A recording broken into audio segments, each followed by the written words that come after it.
निषेध करतो, तुमचा अधिकार करतो।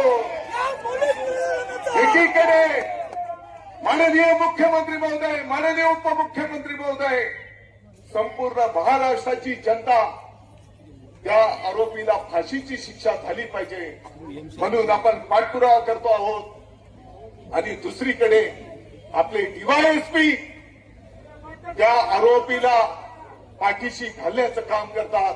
मला वाटतं की डोंगराळे आणि मालेगाव तालुक्याला बदनाम करण्याचं हे कुटील कारस्थान आहे।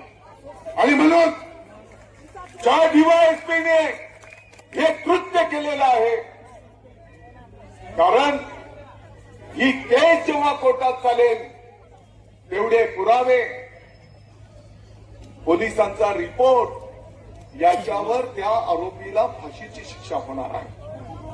माननीय मुख्यमंत्री महोदयांनी फास